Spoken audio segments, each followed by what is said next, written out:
Doctor Mohammad Yunus বাংলাদেশের একজন প্রখ্যাত অর্থনীতিবিদ এবং সমাজসেবক। তিনি ক্ষুদ্র ঋণ ধারণার প্রবর্তক এবং গ্রামীণ ব্যাংকের প্রতিষ্ঠাতা।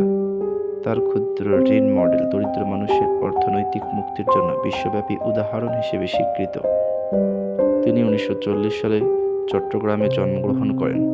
তিনি চট্টগ্রাম কলেজ থেকে উচ্চ মাধ্যমিক পাশ করেন এবং ঢাকা বিশ্ববিদ্যালয় থেকে অর্থনীতি বিষয়ে স্নাতক ও স্নাতকোত্তর ডিগ্রি লাভ করেন।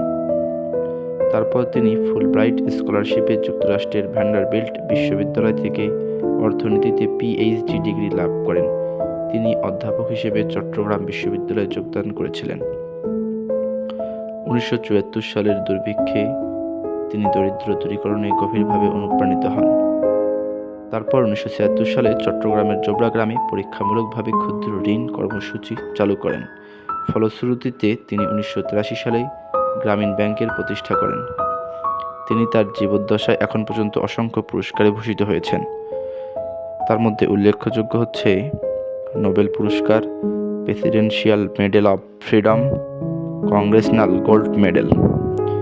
বিশ্বে এই 3টি পুরস্কারের প্রত্যেকটি পেয়েছেন এমন ব্যক্তিদের তালিকায় ডক্টর ইউনূসের অবস্থান হচ্ছে 7ম।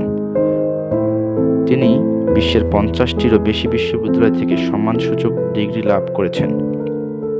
প্যারিস অলিম্পিক 2024-এ ডক্টর ইউনূসের 3-0 দর্শন, শূন্য দরিদ্র, শূন্য বেকারত্ব, শূন্য নিট কার্বন ডাই অক্সাইড আয়োজনে গুরুত্বপূর্ণ ভূমিকা পালন করে।